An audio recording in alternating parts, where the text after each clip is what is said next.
Ladies and gentlemen, welcome. I'm Josh Strife Hayes and I love MMORPGs. I've played them for the majority of my life and collectively have spent tens of thousands of hours inside virtual worlds. After my extensive time gaming and living through so many online games, I've come to realise there are a few problems present in the MMORPG world. This is a series of videos discussing what's ruining the MMORPG genre. Today, why the endgame ruins MMORPGs. If you're an MMORPG fan like me, then the concept of endgame will likely make sense to you. If you've not played many, let me explain it quickly. MMORPGs commonly track your character's progress through a numbered level system. As you complete quests or kill enemies, you'll gain experience, which increases your level. As you increase level, you'll gain access to new skills, new abilities, the ability to equip new or more powerful weapons or access harder content. Once you reach the level cap, the highest level in the game, you reach what we refer to as endgame. This doesn't actually mean the game ends. Quite the opposite. It's normally the moment the game begins. You'll be able to equip the highest level weapons and armour, travel to the harder dungeons or raids, or visit the high level locations previously unavailable to you. Now, unlocking new things as you level up is common, so why is the endgame different? Well, mainly because the amount of content you unlock all of a sudden is vastly larger than any previous level. In the majority of MMORPGs, the moment you reach maximum level, you'll suddenly gain access to so much content that it's effectively the moment you can actually play the real game as the developers intended it. So for this guide, that's my definition of endgame. The moment you gain access to the majority of high-level content. This definition will allow us to include Terra, which has a level cap of 70, but effectively reaches endgame at 65, when the final dungeons or high-level content is now accessible. So why is this bad? Or why does it ruin MMORPGs? Well, there are 5 main points. Let me explain.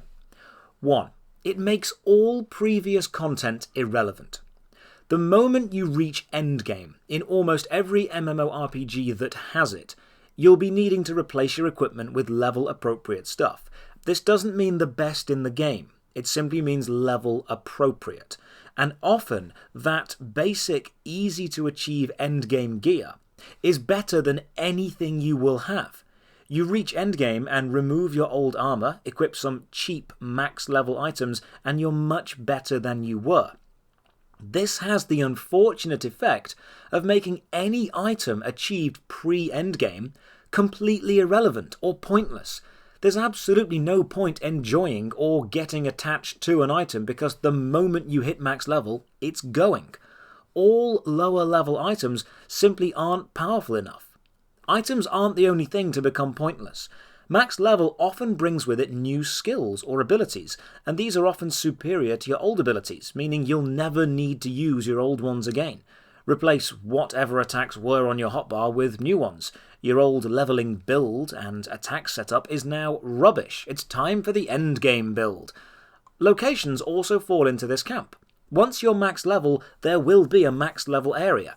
You'll need to head there and start doing whatever you need to do.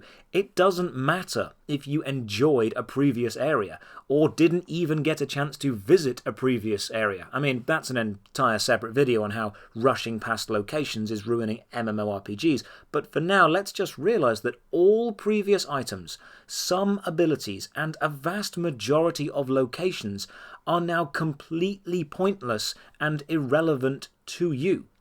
I'm not saying everything should be relevant all the time. Of course, I understand that games need a sense of progression.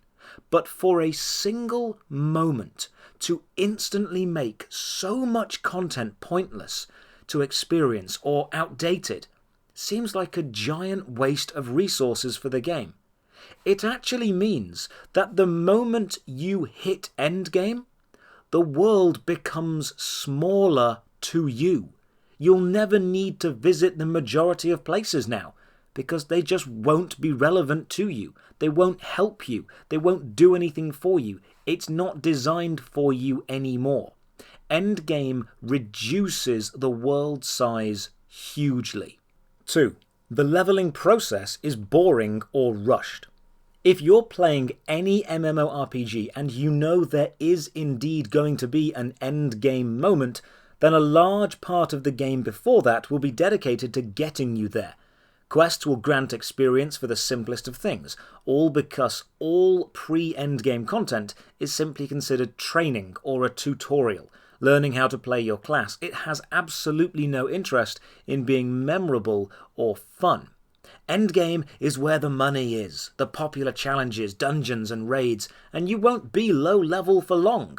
So developers spend much less time making exciting, fun or memorable content at the lower end of the scale, and instead use cut and paste fetch quests, collect 10 of this, kill 20 of this, run this early dungeon that's effectively just a medieval castle, and throw experience at you, herding you from area to area with little consideration for engaging or challenging content. If endgame is the goal, then leveling is the task, and it's treated like a task, mundane, repetitive tasks simply left into the game to artificially extend the life and playtime of the game. There's a reason why so many MMORPG players find the most efficient ways to get to endgame, rushing quests or finding the fastest experience. Because every single second you're not at endgame isn't designed to be an enjoyable experience. It's designed to be a task to be completed before the fun can begin. Which leads to point 3. 3. It locks the fun and the best content behind hours of grind. Endgame content is when a vast majority of the game unlocks. New abilities and items and locations and enemies and challenges, and often all this new content is fantastic. World of Warcraft has excellent raids and brilliant storytelling skills. Terra has some incredible dungeons. Guild Wars 2 gets the fractals. Final Fantasy XIV gets essentially the whole game. And these are excellent games and moments in gaming. But they can't be played or enjoyed without first going through the dull, time-consuming and ultimately pointless process of getting here. Dull and time-consuming because leveling in these games takes anywhere from 4 to 40 hours, and pointless because the moment you reach the end game, the vast majority of things you had and attacks you've used become outdated and totally irrelevant to the game. It's essentially saying, well done for getting through the boring bit to reach the fun bit, you won't need any of your old stuff now.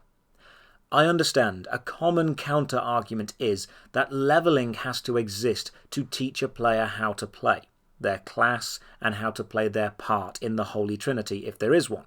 The leveling process is slow and controlled in a way to introduce that player to the mechanics and activities they'll have to perform. And I agree, this part of a game is essentially a tutorial. And tutorials are, by their nature, both informative and safe. You can't let someone hurt themselves during a tutorial. That's not a tutorial, that would be a test. There's a challenge, and all challenge is reserved for the end game. A 4-hour tutorial where you can't lose simply exists to take up time isn't a fun gameplay mechanic. It's actually point 4. And point 4 is it's a removable barrier left in to sell boosts. The process of reaching endgame is a tutorial to teach new players. I do understand that argument. So if that were true, then experienced players should be able to skip it and get straight to the endgame, right? Well, yes, and in many games you can, if you pay for it. In a previous video, I argued about how microtransactions were deliberate problems left in by developers simply to sell the solutions to them, and the concept of endgame and its connecting leveling process is no exception, because in many MMORPGs you can skip to the endgame if you pay. World of Warcraft and Terra sell level boosts. Neverwinter sells campaign completion tokens for hundreds of pounds. Most of them sell experience-increasing items. The developers are fully aware that for a veteran player, the leveling process is not a fun or enjoyable experience, but instead is a required task. And they are happy to let it remain unengaging, because it does a really, really good job of selling boosting items to get past it. And all this The completely irrelevant pre-endgame content, items and abilities, boring, unengaging, repetitive leveling quests, or simple dungeons with ultimately pointless rewards, all of this combines to lead us to point 5. 5. Endgame is a completely different game. The reason I have so much hatred and anger directed toward the pre-endgame parts of most MMORPGs is because the endgame of them is so damn good. Warcraft raids are amazing. Neverwinter combat is stunningly fast. Guild Wars 2 fractals are awesome. Elder Scrolls Online story and voice acting is great. Final Fantasy XIV is brilliant. These games come alive at endgame. The quality shoots up, the player base becomes busy again, items feel powerful and relevant, abilities are important, builds actually matter. Everything at endgame changes to either be important or needed or relevant, and this annoys me because it essentially splits all MMORPGs that have an endgame into two very distinct parts: pre-endgame and post-endgame. The endgame has proved it can be a brilliant game, which means that everything that happens before this moment is essentially an inferior version of the game. Items are not as important, builds don't matter, quests are monotonous. Why are you letting an inferior version of your game be the first thing new players experience? Final Fantasy XIV has a fantastic endgame with huge raids and great bosses, but for the first 3 hours of that game, I ran around a city delivering packages of tea and lavender herbs to people, and didn't do a single fun thing. If you've got two vastly different parts of your game, one known and famous for its fantastic complex mechanics and cooperative gameplay, adored by many, coveted by fans and critics alike, and the other part is widely regarded as an unfortunate, boring task to be slogged through, why on earth would you make that part of the game happen first for several hours? To clarify the title of this video, I actually like what happens the moment an MMORPG reaches endgame. I like having access to all my skills. I like having access to the world, and I like knowing what I'm about to do will actually matter for my gears and character abilities, which is why I hate the concept of it so much. The moment of the game becoming fun should not be my reward for enjoying the game being unfun. I should not be rewarded with a good game by playing through its bad version. So what's the solution? Remove endgame? Well, honestly, I think yes, but not in the way you might be thinking. I still want challenge in my games. I want there to be endgame style content, as in the hardest dungeon, or the toughest boss, or the longest quest. A chance of finding the rarest item or strongest spell in a dangerous place. For the dungeons or raids the endgame brings, I would, however, like to be able to visit them much earlier and have them completely destroy me. Let's say a dungeon involved storming a castle and killing the evil wizard. I'd love to be able to go there whenever. That castle or dungeon always open to me. And I'd also love to get absolutely destroyed if I tried it with a low-level character. Then get a bit further when I bring my friends, and then a bit further when we work together, and eventually, after weeks or months of getting a bit further, win. By giving us access to the harder content at lower levels, the curious players can go and see what they're working towards, see the enemies, attack them, see how hard they hit, see how much health they've got, and then feel a sense of progression when we return later and defeat them. Instead of a developer saying, "We've made this amazing dungeon, but you have to be max level to visit it," have them say, "We've made this amazing dungeon, good luck," and let a lower level team try and let them get obliterated. Make it so only a high level team stands a chance. Make the concept of endgame a player-driven desire to win instead of a number-based state given to you after a few hours of boring play? How about locations and places? The moment of endgame is, as I said earlier, when a majority of a game's high-level content becomes available to you, which is often the most enjoyable, complex, or entertaining content, the latest stuff to be made or developed with the latest technology. I see no reason why this content shouldn't be available to access or at least go to in-game from the start. And instead of making it unavailable by locking it behind an invisible number barrier, make it unavailable through pure sheer difficulty. Let me go there and die. As much as I do beat on Neverwinter, at least it did let me do this. It warned me that a level I was going to was far too hard for me, but then let me travel there anyway, and every enemy killed me in one hit. It was great to see where I would eventually be able to compete.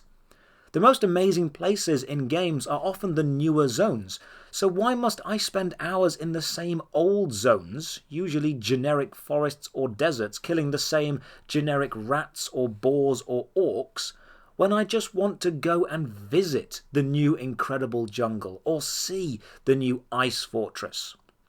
How about endgame items and weapons? Well, they're fine, but don't make them instantly better than my old equipment. Let me improve slowly over time, replace this with that, then find something better. Maybe a rare, powerful item I found a few levels ago is still good and will last me until I find a rarer, better item. But don't make the simple, basic, easy to obtain max level items immediately better than the top of the range lower level ones, because that makes any previous grind for that older item completely and utterly irrelevant. This time I am looking at you, Neverwinter. 3 months grind for a weapon for it to be instantly outclassed by an item given to me for free at the start of the next expansion. That did not feel good. So what games, MMORPG or not, don't have the concept of endgame as we know it? Old school RuneScape. The world opening up to you in that game is paced actually extremely well. New areas open up through quests. Quests are gated by your levels, but there is no single moment in old school RuneScape when a vast amount of content opens up all at once. It's methodical and rewarding to unlock the game world through in-game actions, and you can, as a lower level character, walk into a much more dangerous area. The game is unlocked through actions, not a simple number value.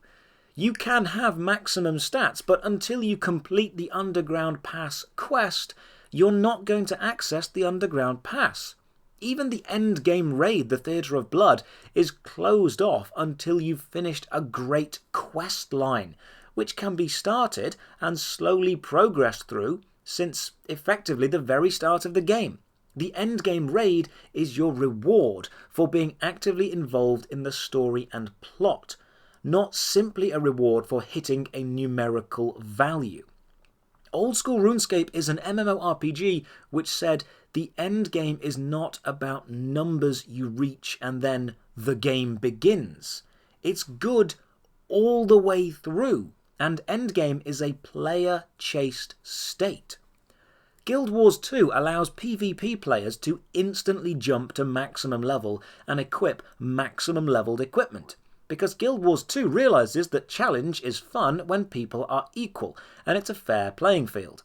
They don't make players slog through hours of dull content to earn the ability to enjoy PvP. They give them that ability instantly, because they understand it's fun to fight other players. They don't lock it behind a 30-hour grind. They say, here's the fun bit of our game, enjoy yourself. To give a non-MMORPG example, and also just because I'll praise this game every chance I get, Dark Souls.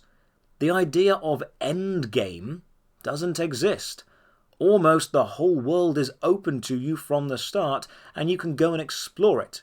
You unlock it through actions and killing things, finding items, not simply a set time limit and the moment of You've passed the boring threshold, well done, now you unlock the fun bit. This video was more of a rant than I usually do, but I truly do feel very passionately about this. The very concept of the end game is holding MMORPG development down in the stranglehold of locking the fun, enjoyable and relevant content away behind an unskippable unless you pay faux tutorial wall made of boring quests and tens up to hundreds of hours of mindless grind, simply existing for the shallow reason of selling level boosts, increasing player subscription time, and the awful soul-destroying mantra of "that's how we've always done it." The end game is the best part of many MMORPGs. It's where the game actually begins. So it's unfortunate that the game really begins 5 to 50 hours before this point. This is wasted, pointless time and needs to be removed. The fun part of a game should be the game, not a reward for enduring the crap part of the game. Endgame is ruining MMORPGs because it's the best bit and it's taking hours and hours and hours to get there.